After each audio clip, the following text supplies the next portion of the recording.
Railway प्रवाशांवर झालेल्या हल्ल्यात जखमी असलेल्या युवकाचा मृत्यू, नातेवाईकांचा आक्रोश।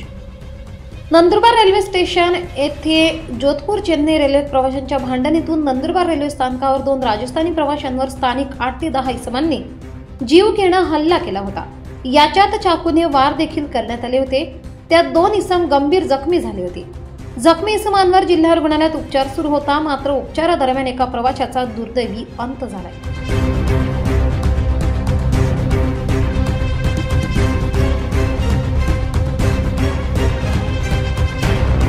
सुमेर सिंग वय 26 वर्ष असे मृत्यू झालेल्या युवकाचे नाव आहे। मृत्यू झाल्यानंतर नंदुरबार जिल्हा रुग्णालयात नातेवाईकांनी गर्दी केली आहे। दरम्यान या घटनेमध्ये 8 ते 10 आरोपी असून या आरोपींवर 302 प्रमाणे गुन्हा दाखल करण्यात आलाय। सदर घटना ही बसण्याच्या वादातून घडली असल्याचे निदर्शनास आले आहे।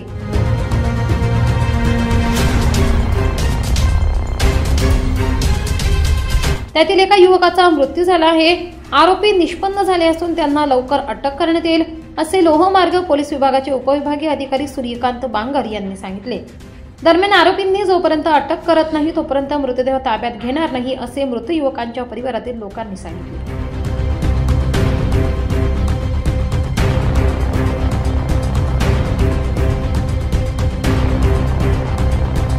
रेल्वे प्रशासनाचं नंदुरबार स्टेशनकडे अत्यंत दुर्लक्ष आहे।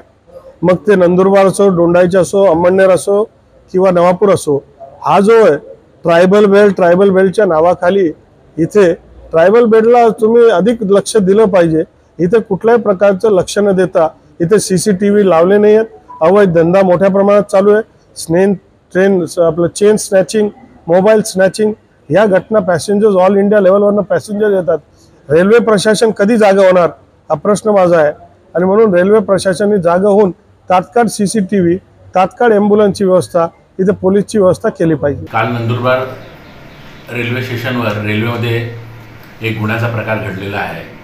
त्याच्यावरून नंदुरबार रेल्वे पोलीस स्टेशनला काल 14/25 गुन्हा दाखल झाला आहे। त्याला BNS कायदा जो आहे त्याचे 118(1), 118(2), 189, 191 आणि 103 अशी कलमं लावण्यात आलेली आहेत। 103 म्हणजे जुनं आपलं जे IPCचं 302 आपण म्हणत होतो त्याप्रमाणे एक कलम आहे।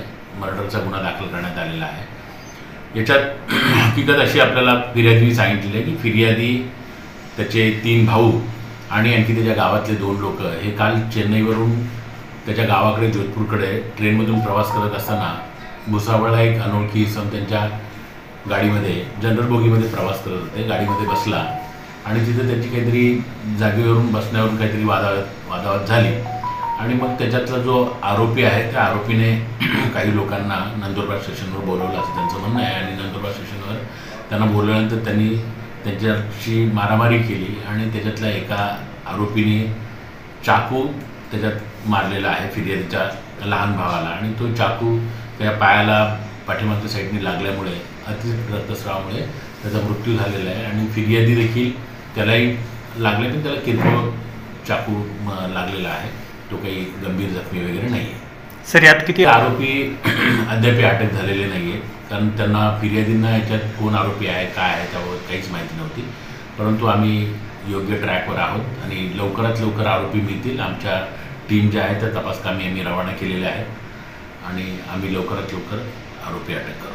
परंतु आता आरोपी आहेत ते आमची यंत्रणा तर आम्ही काम करतोयच। आमचं कामच आहे ते की आम्ही लवकरात लवकर आरोपींना अटक करणं हे आमचं कामच आहे। आमचा तो तपासाचा भाग आहे आणि त्या दृष्टीने जसा गुन्हा घडला आहे तेव्हापासून आम्ही कंटिन्युअसली प्रयत्न करतोय। लोकल पोलीस जे आहेत आमचे नंदुरबारचे म्हणजे सिव्हिल पोलीस जे आहेत ते देखील आम्हाला मदत करत आहेत आणि त्या दृष्टीने आमचे प्रयत्न चालू आहेत। आम्ही लवकरच आरोपींना अटक करणार आहोत। तर त्यांनी अशा पद्धतीने आग्रह करणं चुकीचं आहे। आम्हाला त्यांनी काम करायला जर वेळ दिला, याच्यातून त्यांनी डेड बॉडी लवकरात लवकर घेतली तर आम्ही त्याच्यातून फ्री होऊ आणि आम्ही गुन्ह्याच्या तपासात म्हणजे ऑलरेडी करतच आहोत, परंतु आम्ही आणखी त्याला जास्त वेळ देऊ शकू आणि लवकरात लवकर गुन्ह्याचा तपास करू।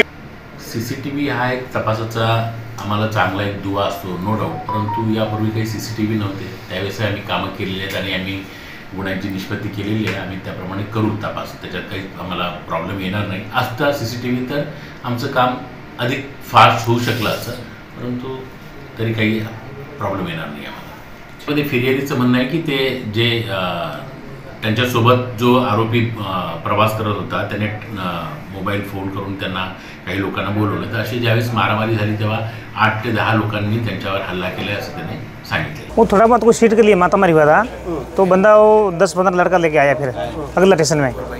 उसके बाद लकड़ी था, तो मैं तो उसका लकड़ी पकड़ दिया, मेरे को पीछे चाकू मार दिया। तो एक बंदा ऊपर बैठा, उसको 2-3 चाकू मार दिया। फिर वो बंदे मार के भाग गए, 10-15 बंदे थे। हम लोग चेन्नई से जोधपुर जा रहे थे। चेन्नई से जोधपुर जा रहे थे। फिर पूरे ट्रेन में ट्रेन यहाँ खड़ी ट्रेन में मार दिया हमको। ओके। खड़ी ट्रेन में मार के चले गए। पुलिस प्रशासन अभी तक कुछ नहीं पकड़ा है।